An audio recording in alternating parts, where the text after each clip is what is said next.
एक बार की बात है, चार दोस्त अपने गांव से काम के सिलसिले में बाहर जा रहे थे।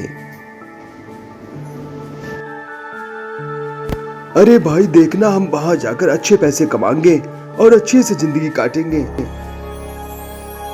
हाँ तुम ठीक कहते हो, कमाने से सब कुछ है। देखा नहीं था पिछली बार हरिया कितने पैसे लेकर आया है और कितना अच्छा उसने मकान बनाया है।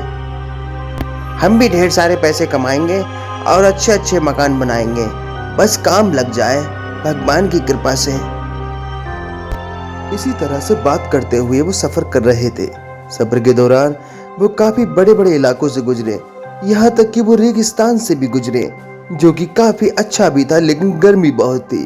तभी कुछ देर बाद वो एक गांव में प्रवेश करते हैं, जो कि बहुत ही ज्यादा खूबसूरत गांव था। लेकिन वो एक बात से हैरान थे, इस गांव की सड़कों पर उन्हें कोई भी इंसान नजर नहीं आ रहा था।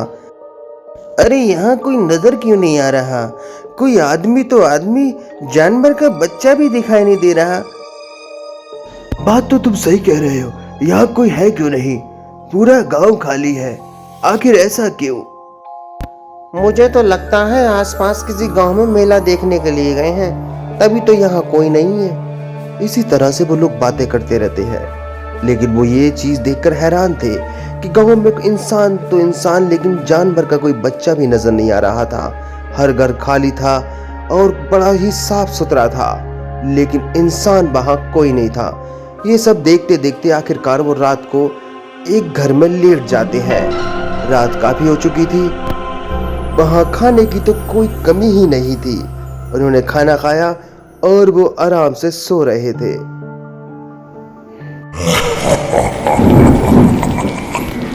तभी बरसात शुरू हो जाती है, लेकिन उस घर के बाहर कोई खड़ा था जो कि बहुत ही ज्यादा खुश था।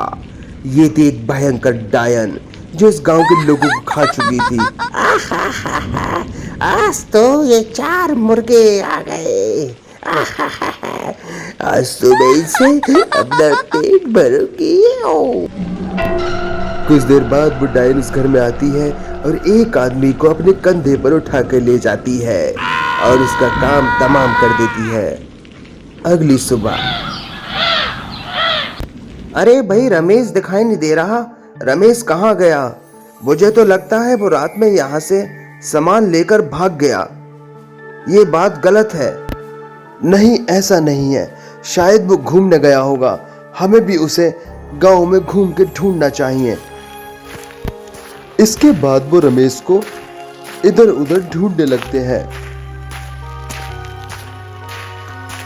वो पूरा गांव छान मार देते हैं, लेकिन उन्हें रमेश कहीं नहीं मिलता। लेकिन वो एक बात से और परेशान थे, आज भी उन्हें कोई गांव में ना ही इंसान और ना ही जानवर नजर आया। आखिरकार शाम हो जाती है और वो फिर उसी कमरे में जाकर लेट जाते हैं।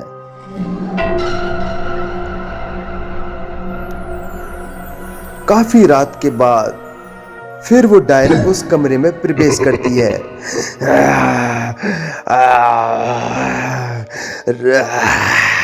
और फिर वो एक आदमी को उठाकर अपने साथ ले जाती है और उसका काम भी तमाम कर डालती है।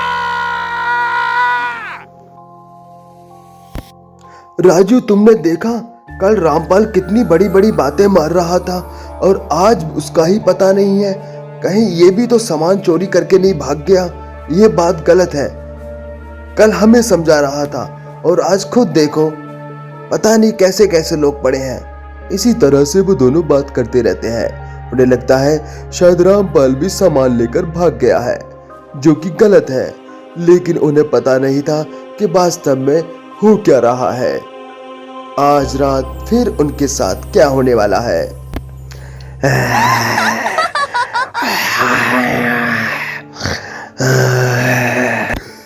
कितना मजा आ रहा है मुझे। अरे अरे बाप रे, अरे कौन? अरे भूत! अरे बाप रे, मर गया रे! अरे अरे बाप रे, बचाओ रे, बचाओ! राजू ये सब देखकर अपने बिस्तर से खड़ा हो जाता है और भागने लगता है, लेकिन वो डायन भी उसका पीछा कहाँ छोड़ने वाली थी। वो उसके पीछे पीछे दौड़ रही थी। तब राजू मौका देखकर एक पेड़ पर चढ़ के बैठ जाता है। पेड़ से उतर या इंसान, वैसे भी तुझे कौन बचाने वाला है? हा हा हा हा। तेरे 3 साथी तो मेरे पेट में जा चुके हैं। हा हा हा हा हा।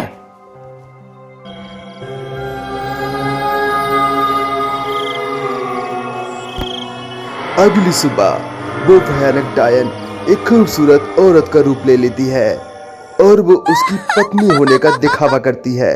उसे आवाज देती है कि वो नीचे उतर आए, लेकिन उसी समय एक बादशाह वहां से गुजरकर जा रहा था। उसे वो देखकर उसके पास जाता है और वो उसे देखकर रोने लगती। क्या हुआ मैडम जी, आप क्यों रो रही है? क्या आपको कोई परेशानी है? वो पेड़ पे बैठा मेरा पति मुझे साथ लेके नहीं जा और मुझे छोड़ रहा है वो। राजू पेड़ पे से सब कुछ देख रहा था और वो देख रहा था कि कैसे वो डायन उस बादशाह को अपने जाल में फंसा रही थी। ओए मूर्ख, कोई भला इतनी खूबसूरत बीवी को भी छोड़ता है? आखिर तेरी समस्या क्या है? अगर तुझे नहीं चाहिए तो मैं इसे ले जाता हूँ। क्या मैं इसे ले जाऊं? इसके बाद वो बादशाह उस डायन औरत को अपने साथ ले जाता है। वो डायन बहुत ही ज्यादा खुश थी क्योंकि उसे वहां बहुत ज्यादा शिकार मिलने वाले थे। अरे बच गया रे, बच गया, बहुत बहुत बचा, जान सुकून में आ गई।